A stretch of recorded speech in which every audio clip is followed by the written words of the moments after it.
করতে পারে, আল্লাহ রাব্বুল আলামিন তাকে জান্নাত দেওয়ার ঘোষণা দিয়েছেন। তাকে আল্লাহ মুত্তাকি বলেছেন। আর মুত্তাকির পর্যায়ে যে চলে যায় তার জন্য জান্নাত ওয়াজিব হয়ে যায়। সুবহানাল্লাহ। আল্লাযীনা ইউনফিকুনা ফিস সাররাই ওয়াদ দাররাই, আল্লাযীনা ইউনফিকুনা ফিস সাররাই ওয়াদ দাররাই ওয়াল কাযিমিনাল গায়য ওয়াল আফিনা আনিন নাস। ঈমানের স্বাদ পেয়েছে তারা, ওই ঈমানদাররা জান্নাতি হয়েছে তারা। কারা? আল্লাযীনা ইউনফিকুন, যারা খরচ করে। ওই খরচের কথা বলতে গিয়ে এই আয়াতটা হলো আল্লাযীনা ইউনফিকুন, যে ঈমানদাররা খরচ করে ফিস সাররাই ওয়াদ দাররা, যখন অসহায় থাকে তখন আল্লাহর রাস্তায় খরচ করে, যখন টাকা থাকে তখনও খরচ করে। আমরা অনেকে মনে করি আমি তো দিন মজুর, আমার দান করা লাগবে না, আমি শুধু নেব না। আল্লাহ আয়াতের মধ্যে বললেন সুখে দুঃখে, সুখে দুঃখে তার জবানে থাকবে আল্লাহ, সুখে দুঃখে তার জবানে থাকবে আল্লাহ রাসূল। সুখে দুঃখে সে মানুষের পাশে দাঁড়াবে।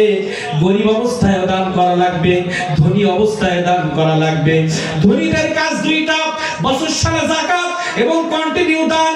আর গরীবের জন্য কাজ হচ্ছে আপনি আমি যদি দিনে 500 টাকা ইনকাম করি, কমপক্ষে 5টা টাকা আল্লাহর রাস্তায় খরচ করাই হচ্ছে গরীবী হালাতে দান করা। আমরা গরিবের ওসিলা দিয়ে, আমি গরিব মানুষ, আমি শুধু পরের বাড়ি খাবো, আমার বাড়ি কোনো মেহমানদারি করব না। আল্লাহ তাআলা বলেন ইমানদারের গুণ হচ্ছে সে যখন অসহায় অবস্থায় থাকবে, ধরেন আমার মান্থলি ইনকাম 50,000, আমি সেই 50,000 এর উপরে খরচ করব, করতেই হবে। আমার মান্থলি 10,000 ইনকাম, যার 50,000 সে মাসে 1,000 খরচ করবে। যার 10,000 ইনকাম সে 100 টাকা হলেও আল্লাহর রাস্তায় খরচ করবে না, পাক্কা মুমিন হতে পারবে না। আল্লাযীনা ইউনফিকুনা ফিস সাররাই ওয়াদ দাররাই, আমার বান্দার বান্দা তারা যারা বড়লোক অবস্থা আমার রাস্তায় দান করে, গরীবী হালাতে আমার রাস্তায় দান করে। তাই গরীব হলেও মসজিদে টাকা দেওয়া লাগবে কি লাগবে না? গরীব হলেও মাদ্রাসায় টাকা দিতে হবে, গরীব হলেও আরেকজনকে খাওয়াতে হবে। গরীব আপনার যেমন ইনকাম তেমন আপনি খরচ করেন, অসুবিধা নাই, কিন্তু করতে হবে। তাহলে ধনী এবং গরীব প্রত্যেক অবস্থায় আমরা গোলামি করব কার? আল্লাহ ধনী করেছেন, সেখানে আমি আল্লাহর গোলাম। আমি গরীব, তাতেও আল্লাহর গোলাম, সব অবস্থায়। কারণ আল্লাহকে ভালো শুধু ধনীরা বাসবে না, গরীবরাও বাসবে। গরীবরা আল্লাহর বান্দা, ধনীরাও আল্লাহর বান্দা। এজন্য গরীব অবস্থায় যদি আমি মন খারাপ করি, কার সাথে মন খারাপ করলাম? গরীব হালাত তো আল্লাহ বেশি পছন্দ করেন। আমার নবীজি বলেছেন কিয়ামতের ময়দানে ধনীদের থেকে গরীবরা 500 বছর আগে জান্নাতে যাবে। 500 বছর? 500 বছর আগে জান্নাতে। আল্লাযীনা ইউনফিকুনা ফিস সাররাই ওয়াদ দাররা ওয়াল কাযিমিনা ওয়াল কাযিমিনা মিনাল গায়জ ওয়াল আফিনা আনিন নাস ওয়াল কাযিমিনা মিনাল গায়জ, রাগ হলে কন্ট্রোল করে। ওয়াল কাযিমিনা মিনাল গায়জ, অনেক রাগ হয়েছে, রাগটাকে কন্ট্রোল করা, এটা ঈমানদারের একটা গুণ। কেমন রাগ? বাড়িতে এসে দেখলাম আমার ছেলে দুষ্টামি করতেছে। ছেলে কি করতেছে? দুষ্টামি করতেছে। স্ত্রী আমার মনের বিরুদ্ধে একটা কাজ করে ফেলেছে, হঠাৎ করে রেগে মারা যাবে না, ধৈর্য ধরে তাকে বোঝানোর চেষ্টা করতে হবে। প্রতিবেশীর সাথে যেন আমরা দুইজন যদি ঝগড়া লাগি, আমারও রাগ মাথায় উঠে গেছে, এনারও উঠে গেছে, যদি আমি ধৈর্য ধারণ না করি ওনারও ফাটবে, আমারও ফাটবে।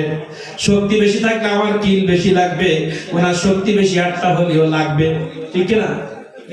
তাহলে এই দুজনের মধ্যে যে ধৈর্য ধরতে পারবে সে পাক্কা মুমিন। বিপদে যখনই আমি আমার রাগ উঠবে, রাগ কন্ট্রোল করার ঔষধ কি জানেন?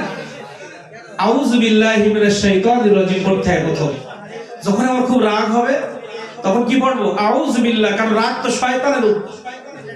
রাগ হলে আউযু বিল্লাহি মিনাশ শাইতানির রাজিম পড়বো। যদি না কমে দাঁড়ায় থাকলে বসে পড়বো, বসে যদি না কমে শুয়ে পড়বো, শুইলে সব রাগ কমে যাবে।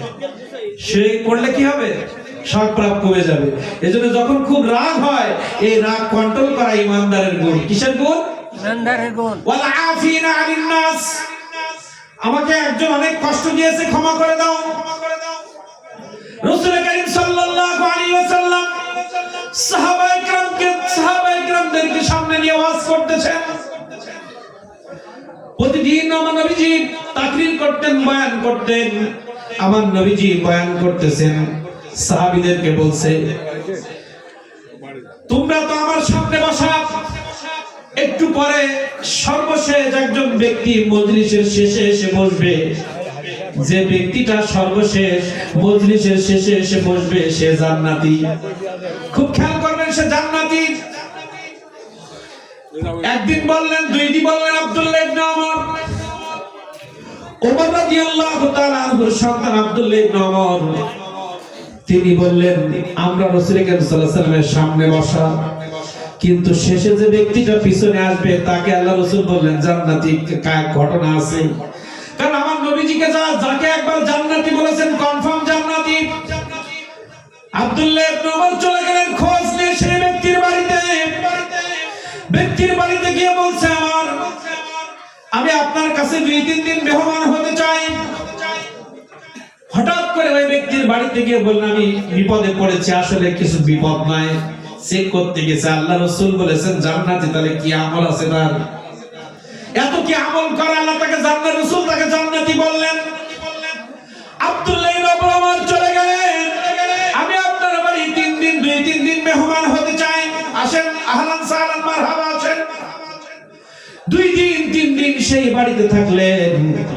থাকার পরে তিনি আসার সময় ওই ব্যক্তিকে বলছেন আমি চলে যাব। কেন আর থাকবেন না? না, আমি যেটা জানার জন্য এসেছিলাম আমি তার কিছুই পাইলাম না, কিন্তু আপনার কাছে জানতে চাই।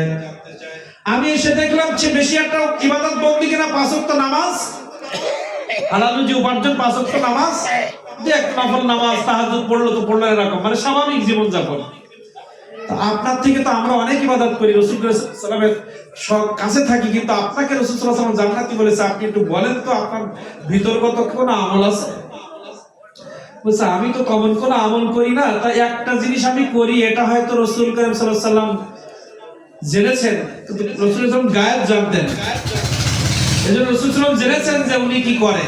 বলছে আমি একটা কাজ করি, প্রতিদিন যখন ঘুমাইতে যায়, সারাদিন দুনিয়াদারি করতে গিয়ে অনেকের সাথে আমার কি হয়, কথা কাটাকাটি, আমি কারোর সাথে তর্ক করি না। আমাকে অনেক সময় অনেকে জোর করে আমাকে গালি দেয়, আমাকে মারতে আসে, আমার অনেক কষ্ট দেয়, কিন্তু আমি যখন ঘুমাতে যাই আমি পৃথিবীর সবাইকে মাফ করে দিয়ে ঘুমাইতে যাই। আমি আল্লাহকে জানি, আল্লাহ এই পৃথিবীর জমিনে যাদের সাথে আমি উঠা বসা করি, কারোর সাথে কারোর উপরে আমার কোনো ক্ষোভ নাই, কারোর উপরে আমার কোনো ক্ষোভ নাই, রাগ নাই। আল্লাহ আমি তোমার একজন গোলাম, পৃথিবীর জমিনে আমার মতো পাপী কেউ নাই। আমাকে যদি কেউ কষ্ট দিয়ে থাকে, আমি যদি কারোর উপরে রাগ করে থাকি, আমি সবাইকে ক্ষমা করে দিলাম। ক্ষমা করা ইমানদারের একটি গুণ। তাহলে ধনী অবস্থায় গরিব অবস্থায় রাগ হলে কন্ট্রোল করা এবং সব মানুষকে ক্ষমা করে দেওয়া, ক্ষমা করা প্র্যাকটিস যদি করতে পারি ঈমানের স্বাদ পেয়ে যাব। তাহলে ঈমানদারের গুণ কয়টা পাইলাম? এখানে 4টা।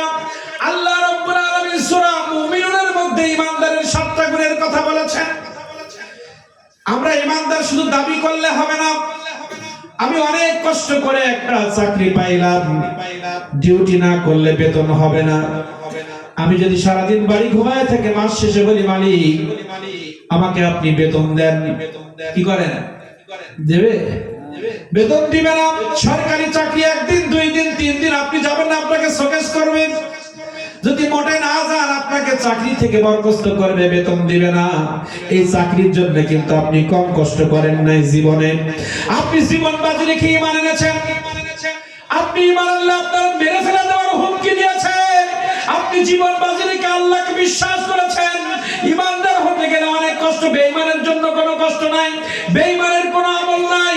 ঈমানদার হতে গেলে যত কষ্ট, ঈমানদার হতে গেলে নামাজ পড়া লাগে, যাকাত দেওয়া লাগে, হজ করা লাগে, পিতামাতার খেদমত করা লাগে, প্রতিবেশীর হক আদায় করা লাগে, সন্তানের হক আদায় করা লাগে, স্ত্রীর হক আদায় করা লাগে, আহলে সুন্নাত ওয়াল জামাতের আকীদা লালন করা লাগে। ঈমানদার হতে গেলে অনেক কষ্ট কষ্ট করতে হয়। ফজর বেলা ইমাম মুয়াজ্জিন সব যখন আজান দেয়, আজানের সাথে সাথে শীতের মধ্যে ঠান্ডা লাগলে ওযু করে মসজিদে যাওয়া লাগে। ইমামদার যারা না, তাদেরকে ওযু করার দরকার নাই, নামাজের দরকার নাই। এজন্য ইমানদারের জন্য অনেক কষ্ট আছে। কি আছে? ইমানদারের জন্য অনেক কষ্ট আছে। এজন্য অনেক কষ্ট করার পরে ইমানদার হতে হয়।